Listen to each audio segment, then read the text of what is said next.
வணக்கம், வாழ்க வளமுடன். நான் உங்கள் ஜோதிடர் மாணிக்கவாசன் பேசுகிறேன். ஓம் தத் வக்கரதுடன் தன்னோதி பிரசோயத். ஓம் ஸ்ரீம் க்ரீம் க்ளீம் க்ளூம் கம் கணபதிய நமக. ஓம் க்ரீம் ஆதித்யாய சோமாய மங்களாய புதேச குரு சுக்கர சனிப்பேச்சராக கேதாவ நமக. ஓம் ஸ்ரீம் க்ளீம் பஞ்சபோத வசிவிசி. ஓம் மந்திரத்து பஞ்சபோத வசிவிசி. ஓம் லங்குவங்கு பஞ்சபோத வசிவிசி. ஓம் நங்குமங்கு பஞ்சபோத வசிவிசி சுவாகா.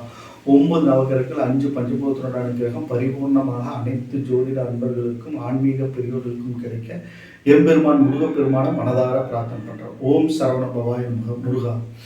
இன்னைக்கு நாம் பார்க்கக்கூடிய தலைப்பு என்னன்னு பார்த்தோம்னா, மிதுன லக்னத்திற்கு சூரியன் செவ்வாய் நின்ற ஸ்தான பலன்கள் என்ன அப்படின்னு நம்ம ஜென்ரலாக பார்க்க போகிறோம். சூரியன் பார்த்தோம்னா 3 குடையவராக வர்றார். பிதுருக்காரகன், சகோதரகாரகன், பூமிக்காரகன், போர்ப்படை தளபதி செவ்வாய், ரத்த சம்பந்தப்பட்ட கிரகம். இவர் 6-11 குடையவராக வர்றார். இவங்க 2 பேரும் பார்த்து இணைந்து மிதுன லக்னத்துக்கு அமரும் போது என்ன பலன்கள் நடக்கும் அப்படின்னு நம்ம ஜென்ரலாக பார்க்க போகிறோம். பார்த்தோம்னா இவங்க 2 உஷ்ணக்கோள்கள், 2 வெப்பக்கோள்கள். இவங்க லக்னத்தில் அமரும் போது கோபங்கள் அதிகமாக வரும். இப்போ பார்த்தோம்னா என்னுடைய வீடியோ நிறையா பேர் பார்த்துட்டு வர்றீங்க, சப்ஸ்கிரைப் பண்ணாமல் பார்த்துட்டு வர்றீங்க. சப்ஸ்கிரைப் பண்ணிவிட்டு பாருங்கள், லைக் பண்ணுங்கள், உங்கள் ஃப்ரெண்ட்ஸ்க்கெல்லாம் ஷேர் பண்ணுங்கள்.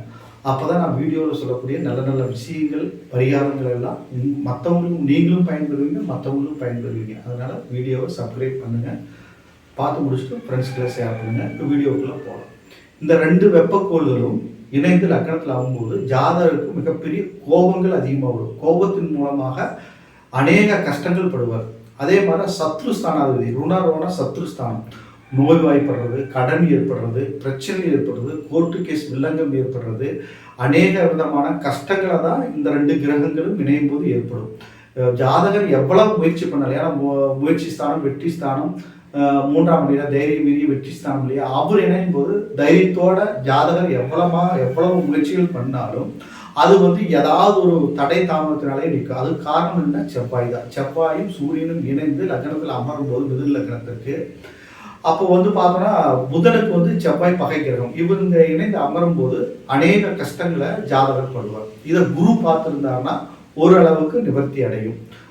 பரிகார பூஜைகள் மெயினாக செஞ்சுக்கணும். செவ்வாய்க்கு பார்த்தோம்னா முருகப்பெருமான் வழிபாடையும், முருகப்பெருமான் வழிபாடு 6 படை வீடு தரிசனம் பண்ணுறது. ஏன்னா செவ்வாய் அதிதேவதை முருகன் தான். செவ்வாய் வழிபாடு வச்சுக்கிறது ஒன்றும், பழனிமலை முருகன் தரிசனம் பண்ணுறது, 6 படை வீடு தரிசனம் பண்ணுறது, வைத்தீஸ்வரன் கோயில் போய் வழிபாடுகள் வச்சுக்கிறது, விளக்கேற்றுறது, இது ஒரு அற்புதமான ஒரு வழிபாடு. அடுத்து பார்த்தோம்னா சூரியனுக்கு சூரியநாராயணன் கோயில் போய் வழிபாடுகள் செய்கிறது, அர்ச்சனை பண்ணுறது, சிவனுக்கு அர்ச்சனை அபிஷேகங்கள் பண்ணுறது. ஏன்னா சூரியனோட அதிதேவதை ருத்ரன் சிவன். இந்த வழிபாடுகள் வச்சுக்கிறது, திருவண்ணாமலை கிரிவலம் வர்றது, இந்த லக்னத்தில் அமர்ந்து இந்த வழிபாடுகள் எல்லாம் வச்சுக்கிறது ஒரு மேன்மையான பலன்களை தரும். அதிக கஷ்டப்படாமல் ஓரளவுக்கு அப்படியே மேன்மையாக போயிடலாம். குரு பார்த்துருந்தாலே எந்த பிரச்சனையும் இல்லை. அதே மாதிரி சூரியன் செவ்வாய் நின்ற ஸ்தானாதிபதி புதன் நல்ல கண்டிஷன்ல இருந்தால் புதனுக்கு குருவோட பார்வை பெற்றிருந்தாலும் இந்த கஷ்டங்கள் வராது. நான் சொன்ன கெடுபலன்கள் நடக்காது. அதே போல 7 நட்சத்திரங்களை குரு பார்த்துட்டாலும் எந்த ப்ராப்ளமும் இல்லை. அவங்க நல்ல ஸ்தான பலம் பெற்றிருந்தாலும் எந்த பிரச்சனையும் இல்லை. அதனால உங்களுடைய சுயஜாதத்தை பார்த்துட்டு, ஏன்னா மிதுன லக்னத்துக்கு பொதுவாகவே சூரியன் செவ்வாய் 6 குடையவராக அவங்க கேந்திர திரிகோணங்கள் அமரும் போது அநேக கஷ்டங்கள் ஏற்படும், தோஷங்கள் கடுமையாக இருக்கும். அதனால நீங்கள் உங்களுடைய சுயஜாதத்தை பார்த்துட்டு அது என்ன கண்டிஷனில் நின்ற 7 நட்சத்திராதிபதி என்ன கண்டிஷனில் இருக்காங்க, லக்னாதிபதி என்ன பொசிஷன், லக்னாதிபதி நல்ல பொசிஷன் இருந்துட்டாருனாவே எவ்வளோ பெரிய கஷ்டங்கள் வந்தாலும் அந்த ஜாதகம் மீண்டு வந்துடுவார். அது மாதிரி உங்கள் லக்னாதிபதி புதன் என்ன கண்டிஷனில் இருக்கிறாருங்கிறத பொறுத்து அது குரு பார்வை இருக்கா அப்படிங்கிறதும், இவங்க இந்த கிரகங்கள், இந்த சத்ருஸ்தானாதிபதியும் சூரியனும் செவ்வாயும் என்ன கண்டிஷனில் இருக்கிறாங்க, யார் பார்வையில் இருக்கிறாங்க அப்படிங்கிறத பொறுத்து பலன்கள் மாறுபடும். அதனால நான் சொல்கிற கெடுபலன்கள் உங்கள் சுயஜாதகத்தை பொறுத்து தான் இருக்கும். ஆனால் அந்த ஸ்தானத்தில் என்ன நடக்கும் அப்படிங்கிறது நான் சொல்லிட்டு வரேன், நீங்கள் அதை பார்த்துக்கலாம். ஓகேங்களா? அடுத்தது பார்த்தோம்னா 2ஆம் இடம் குடும்பஸ்தானம், வாக்குஸ்தானம், கல்வி ஸ்தானம், சந்திரனோட வீடு கடகம். இந்த இடத்துல அமரும் போது பார்த்தோம்னா 6 குடையவன் அங்கே அமரும் போது அங்கே நீச்சம் ஆகிறார். 6 குடையவன் அங்கே நீச்சம் பெறது ஓரளவுக்கு நன்மை தான். ஆனால் இருந்த போதிலும் செவ்வாதோஷங்கிற கடுமை 3 குடையவன் அங்கே சேரும்போது நம்மளுக்கு கடுமையாக இருக்கும். அப்போ பார்த்தோம்னா குரு பார்த்துருந்தாரோ அல்லது சந்திரன் நல்ல கண்டிஷனில் இருந்தாரோ பாதிப்புகள் வராது. கல்வியில் தடை தாமதங்கள் ஏற்படும், கல்வியில் ஏதாவது ஒரு பிரேக் ஆஃப் ஆகும், பிரச்சனைகள் ஏற்படும். அதனால பார்த்துக்கணும். குடும்ப உறுப்பினர்கள் மத்தியில் சண்டை சச்சரவுகள், போராட்டங்கள், பிரிவினைகள் எல்லாம் வரும். ரொம்ப கேர்ஃபுல்லாக இருக்கணும். ஏன்னா 6 குறையும் சத்ருஸ்தானாதிபதி அவர் வந்து அந்த இடத்துல 2ஆம் இடத்துல குடும்பஸ்தானத்தில் அமரும்போது குடும்ப உறுப்பினர்களை சத்ருவாக மாறக்கூடிய நிலைமையெல்லாம் ஏற்படும். ரொம்ப ரொம்ப கேர்ஃபுல்லாக இருக்கணும். அடுத்தது 3ஆம் இடம் தைரிய வீரிய வெற்றி ஸ்தானம். அந்த இடத்துல வந்து அமரும்போது ஓரளவுக்கு நன்மைகள் ஏற்படும். ஒரு மறைவு ஸ்தானாதிபதி இன்னொரு மறைவு ஸ்தானத்தில் அமரும் போது நன்மை. அங்கே மேலும் வந்து நமக்கு இன்னொரு ப்ளஸ் பாயிண்ட் இருந்தால் சூரியன் ஆட்சி பலம் பெறாரு சிம்மத்தில். அப்போ வந்து பார்த்தோம்னா மிதுன லக்னத்துக்கு வந்து 3ஆம் இடத்துல செவ்வாயும் சூரியனும் இணைந்து இருப்பது நல்ல தைரியத்தை மேன்மைப்படுத்தும். போட்டி பந்தயங்களில் வெற்றி ஏற்படும். அனைத்து முயற்சியிலும் நன்மைகள் ஏற்படும். நற்பலன்கள் மிகுதியாக நடக்கும். மிதுன லக்னத்துக்கு 3ஆம் இடத்துல மறைஞ்சிருக்கிறது நன்மை தான், ஒன்றும் ப்ராப்ளம் இல்லை. அடுத்தது பார்த்தோம்னா 4ஆம் இடம் சுகஸ்தானம், கல்வி உயர்கல்வி ஸ்தானம், வித்தை ஸ்தானம், வீடு வாசல் சொத்துக்குண்டான இடம். அந்த இடத்துல வந்து பார்த்தோம்னா 6, 11 குடைவனும் 3 குடைவனும் செவ்வாயும் சூரியனும் இணைந்து அமரும் போது பிரச்சனைகள் அதிகமாக வரும். கற்பு நிலை கெட்டு போறதுக்கெல்லாம் வாய்ப்புகள் ஏற்பட்டுரும்.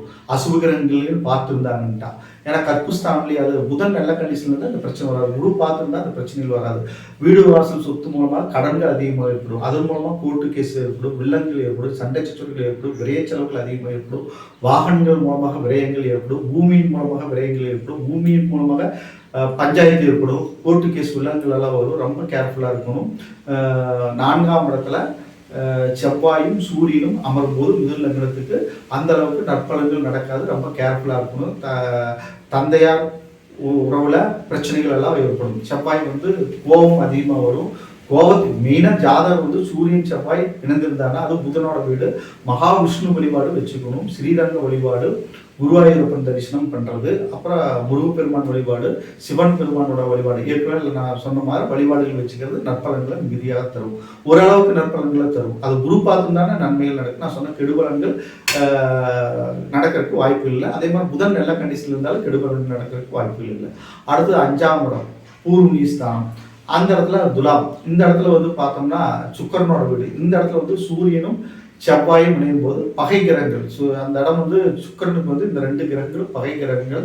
அதுவும் போல சுக்கரனுக்கு வந்து பாதகாதிபதி வர்றார். துலா லக்னத்துக்கு பாதகாதிபதியாக 11 சூரியன் வர்றாரு. அப்போ அவர் அங்கே இறங்கும் போது புத்திரர்கள் வழியில கஷ்டங்கள், போராட்டங்கள், பிரச்சனைகள், சண்டை சச்சரவுகள், புத்திரர்கள் மூலமாக மன நிம்மதியற்ற நிலைமை, குலதெய்வத்தினோட அனுகிரகம் கிடைக்காம போகிறது, இது மாதிரி கெடுபலன்கள் அதிகமாக நடக்கிறதுக்கு வாய்ப்புகள் அதிகம். அதனால குலதெய்வத்துக்கு வழிபாடுகள் வச்சுக்கிறது, மகாலட்சுமி வழிபாடுகள் வச்சுக்கிறதெல்லாம் ஒரு நற்பலன்களை தரும். இதை குரு பார்த்துருந்தாலும் சுக்கரன் நல்ல கண்டிஷனில் ஆட்சி பலம் உச்சபலம் பெற்று இருந்தாலும் நன்மைகள் ஏற்படும். அந்த இடத்துல சுக்கரன்னாலும் பலன்கள் மாறுபடும். வேறு விதமான பலன்கள் எல்லாம் நடக்கும். அதனால ரொம்ப கேர்ஃபுல்லாக இருக்கணும். அப்போ காதல் வயப்பட்டு அது மூலமாக பிரச்சனை, சண்டை சச்சரவுகள் எல்லாம் ஏற்படுறதுக்கெல்லாம் வாய்ப்புகள் அதிகம். அந்த சுக்கரனோட வீட்டில் நிற்கும் போது பிரச்சனைகள் ஏற்படும். ஏன்னா 5 குடைவன் வந்து 5ஆம் இடத்துல இருக்கும்போது இந்த மாதிரி சண்டை சச்சரவுகள் ஏற்படும். வாலி வயசில் இருக்கிறாங்க, ஒரு ஏஜ், அதாவது கல்யாண வயசுல இருக்கிறவங்களுக்குலாம் பார்த்தோம்னா அந்த இடத்துல மனப்பிரச்சனைகள், மனம் சம்பந்தப்பட்ட பிரச்சனைகள் ஏற்படும், மனக்குழப்பங்கள் ஏற்படும், தெளிவில்லாத நிலை ஏற்படும். அதனால ரொம்ப கேர்ஃபுல்லாக இருக்கணும். அடுத்தது பார்த்தோம்னா 6ஆம் இடம் ருணரோண சத்ருஸ்தானம். இந்த இடத்துல அமரும்போது சத்ருக்கள் ஜெயம் ஏற்படும், கடன் இல்லாத நிலை ஏற்படும், நன்மைகள் அதிகமாக நடக்கும். ஒன்றும் ப்ராப்ளம் இல்லை. ஏன்னா ஒரு 2 மறைவு ஸ்தானாதிபதிகள் அந்த இடத்துல அமருவது நன்மை தான், எந்த ப்ராப்ளமும் இல்லை. இதை இன்னும் குரு பார்த்துருந்தாங்கன்னா கடன்களே அற்ற நிலை இருக்கும். கடன் மூலமாக, சுப கடன்கள் மூலமாக உயர்ந்த நிலையை அடையக்கூடிய நன்மைகள் எல்லாம் ஏற்படும். ஏன்னா 6ஆம் இடம் ருணரோண சத்ருஸ்தானம், அந்த ஸ்தானத்திலே அமரும்போது விபரீத ராஜயோகங்கிற அமைப்பில் நன்மைகள் ஏற்படும். 3 குடைய மறைவு ஸ்தானாதிபதி அமரும்போது நன்மைகள் தான். அதனால மிதுன லக்னத்துக்கு 6ஆம் இடத்துல சூரியன் செவ்வாய் இணைந்து அமரும் போது நன்மை தான், ஒன்றும் ப்ராப்ளம் இல்லை. அடுத்தது 7ஆம் இடம். இந்த இடத்துல வந்து 7ஆம் இடத்துல வந்து பார்த்தோம்னா 6, 11 குடைவனும் 3 குடைவனும் அமரும் போது செவ்வாய் தோஷம் கொஞ்சம் வீரியமாக இருக்கும். குரு பார்த்துருந்தாங்கன்னா செவ்வாய் தோஷம் ஏற்படாது. இல்லைன்னா இந்த இடத்துல அமரும்போது அது பாதகஸ்தானம். மிதுன லக்னத்துக்கு பாதகஸ்தானத்தில் வந்து எந்த கிரகங்கள் நின்றாலும் பாதகத்தை செய்யுங்கிற ஒரு விதி இருக்கு. அப்போ பார்த்தோம்னா ஏற்கனவே ஒரு சத்ருஸ்தானாதிபதி 6 குடைவன், ஒரு மறைவு ஸ்தானாதிபதி, ஒரு கேந்திர திரிகோணங்கள்ல அமரக்கூடாது. அப்போ இவர் வந்து அமரும் போது 2 மறைவு ஸ்தானாதிபதியில் அமரும் போது பிரச்சனைகள் அதிகமாகும். தோஷம் வந்து அது கடுமையாக இருக்கும். அப்போ நம்ம வந்து செவ்வாய் தோஷத்துக்கு உண்டான பரிகாரங்கள் செஞ்சோணும், சூரியனுக்கு உண்டான வழிபாடுகள் வச்சுக்கணும், குரு வழிபாடு மெயினாக வச்சுக்கணும். குரு தட்சிணாமூர்த்திக்கு ஆலக்குடியில் போயிட்டு 24 விளக்கேற்றி அர்ச்சனை பண்ணுறது, சூரிய நாராயணன் கோயில் வழிபாடுகள் வச்சுக்கிறது, வைத்தீஸ்வரன் கோயில் வழிபாடுகள் வச்சுக்கிறதெல்லாம் ஓரளவுக்கு நற்பலன்களை தரும். அடுத்து வந்து அஷ்டமஸ்தானம், சனியோட வீடு மகரம். இந்த இடத்துல வந்து சூரியன் செவ்வாய் இணைந்து அமரும் போது அங்கே செவ்வாய் உச்சமாகிறாரு. ஆறுக்குடையவன் உச்சமாகிறாரு. உச்சமாகும் போது அதிக கடன்கள் ஏற்படுறது, அதிகமான பிரச்சனைகள் ஏற்படுறது, போராட்டங்கள் ஏற்படுறது. இதை சனியோ ராகுவோ சம்மந்தப்பட்டுட்டாங்கன்னா ரொம்ப ரொம்ப கஷ்டம். அதே மாதிரி ஒன்று சொல்ல மறந்துட்டேன், இந்த கிரகங்கள் மிதுன லக்னத்துக்கு வந்து ராகுக்கு எது சம்மந்தப்பட்டு அமர்ந்துட்டாங்கன்னா, சனி சம்மந்தப்பட்டு அமர்ந்துட்டாங்கன்னா தோஷங்களோட வீரியம் கடுமையாக இருக்கும். அதனால அதுக்குண்டான உங்களுடைய சுயஜாதத்தை பார்த்து நம்ம பரிகாரங்கள் செஞ்சுக்கணும். 8ஆம் இடத்துல வந்து அந்த அளவுக்கு அஷ்டம ஸ்தானத்துல வந்து செவ்வாய் வந்து உச்சமாகிறது, சூரியன் சேர்க்கப்படுறது அந்த அளவுக்கு நன்மைகள் அல்ல. கஷ்டங்கள் அதிகமாகும், பிரச்சனைகள் அதிகமாகும், போராட்டங்கள் அதிகமாகும். ஓகேங்களா? ஒரு மறைவு ஸ்தானாதிபதி வந்து உச்சமானது வந்து நம்ம கஷ்டங்கள் அதிகமாகும். யோகாதிபதி உச்சமானால் உச்சம் நல்லது நடக்கும். ஆனால் ஒரு சத்ரு ஸ்தானாதிபதி இன்னொரு அமைப்பும் வரும். அப்படி எப்படின்னா குரு பார்த்துருந்தாலும் நன்மைகள் நடக்கும். ஆனால் அங்கே சனி சம்மந்தப்படக்கூடாது ஒன்று. ரெண்டாவது வந்து ஏன்னா கோபத்தின் மூலமாக கோபத்தின் உச்சத்திலேயே இருப்பாங்க. உச்சமாயிடுச்சுன்னா கோபம் அதிகமாக வரும். அது மூலமாக வம்பு வழக்கு சண்டை சச்சரவு போராட்டம் கோர்ட்டு கேஸ் வில்லங்கள்லாம் ஏற்பட்டுரும். ரொம்ப கேர்ஃபுல்லாக இருக்கும். அடுத்தது 9ஆம் இடம் பாக்கிஸ்தானம். பாகிஸ்தானத்தில் அமரும்போது தாப்பனார் ஸ்தானம். இந்த இடத்துல வந்து அமரும்போது சனி சம்மந்தப்பட்டிருந்தாருன்னா அதுவும் பிரச்சனை தான். சனியோட வீடுகளில் அமர்றதே பிரச்சனை. அதில் வந்து சனி சம்பந்தமோ அல்லது ராகுகேது சம்பந்தமோ பட்டு ஜாதகத்தில் விட்டால் பிரச்சனைகள் அதிகமாகும். இவங்க 2 பேரும் தனித்து சம்மந்தப்பட்டு இருந்தாலும் பிரச்சனை தான். தாப்பன் காரகாதிபதி 6 சேர்ந்து அமரும் போது தாப்பனாருக்கு உடலுபாதைகள், உடல்பிணிகள், நோய் நொடிகள் ஏற்படுறது, தகப்பனார் மூலமாக பகைகள் ஏற்படுறது, தகப்பனாருக்கும் ஜாதகக்கும் பகை ஏற்படுறது, சண்டை சச்சரவுகள் ஏற்படுறது, இது மாதிரி பிரச்சனைகள் ஏற்படும். பாக்கிஸ்தானம் வேற பாக்கியங்கள் சகல பாக்கியம் கிடைக்கிறதுல தடை தாமதங்கள் எல்லாம் ஏற்படும். எந்த காரியங்களும் வெற்றிகள் ஏற்படுறது ரொம்ப கஷ்டங்கள், ரொம்ப கஷ்டம் ஏற்படும். அதனால ரொம்ப ரொம்ப கும்பத்தில் சனியோட வீடுகள் மகரம் கும்பத்தில் சனி செவ்வாய் சூரியன் செவ்வாய் இணைந்து அமரும் போது ரொம்ப கேர்ஃபுல்லாக இருக்கணும். அதுக்குண்டான வழிபாடுகள் வச்சுக்கணும். அடுத்தது வந்து பார்த்தோம்னா 10ஆம் இடம் தொழில் ஸ்தானம், ஜீவனஸ்தானம். இந்த இடத்துல வந்து 3, 6, 11 செவ்வாயும் சூரியனும் இணைந்து அமரும் போது தொழிலில் கடன்கள் இருக்கும். தொழில் நிமித்தமாக கடன் வாங்குவாங்க. அதை வந்து குரு பார்த்துருந்தாருன்னா, குரு ஆட்சி பலம் பெற்றிருந்தோம் அல்லது குருக்கு ஏதோ ஒரு ஸ்தானத்தில் அமர்ந்து நல்ல குருவோட பார்வை சுப பார்வை பெற்றிருந்தால் தொழில் கடன் வாங்கி தொழில் மூலமாக நல்ல லாப முன்னேற்றங்கள் எல்லாம் ஏற்படும். இல்லை அப்படின்ட்டு அது பிரச்சனைகள் அதிகமாக தான் ஏற்படும். அதனால் அதுக்குண்டான வழிபாடுகள் நம்ம வச்சுக்கணும். சுய ஜாதகத்தை பார்த்துட்டு அதுக்கு தகுந்த மாதிரி பரிகாரங்கள் நம்ம வச்சுக்கிறது நன்மைகளை தரும். அடுத்தது 11ஆம் இடம் லாபஸ்தானம். இந்த இடத்துல வந்து எந்த கிரகங்கள் அமைந்தாலும் நன்மைங்கிற பின்படி பணபர ஸ்தானத்தில் வந்து அமர்வது ஓரளவுக்கு நற்பலன்கள் நடக்கிறதுக்கு வாய்ப்புகள் இருக்குது. அது அவரோட சொந்த வீடு, செவ்வாயோட சொந்த வீடு. அங்கே சூரியன் செவ்வாயும் உச்சமாகறாங்க 11ஆம் இடத்துல. செவ்வாய் ஆட்சி பலம் பெறாரு, சூரியன் வந்து உச்ச பலம் பெறாரு. நன்மைகள் நடக்கிறதுக்கு அதிக வாய்ப்புகள் உண்டு. ஒன்றும் ப்ராப்ளம் இல்லை, எல்லா காரியங்களும் வெற்றி அடையும், ஒன்றும் பிரச்சனை இல்லை. அடுத்தது 12ஆம் இடம் விரயஸ்தானம், சுகஸ்தானம். அங்கே செவ்வாதோஷங்கிற அமைப்பு ஏற்பட்டுரும். காலதாமத கட்டில் சுகஸ்தானம் அதெல்லாம் கிடைக்கிறது கஷ்டமாயிடும். திருமணம் காலதாமத திருமணமாக ஏற்படும், லேட் மேரேஜை கொடுக்கும், பிரச்சனைகள் அதிகமாக ஏற்படும். கொஞ்சம் நன்மை தீமை கலந்த மாதிரி தான் நடக்கும். அதுக்குண்டான பரிகார பூஜைகள் செஞ்சீங்கன்னா அது சுக்கரனோட வீடு வேற.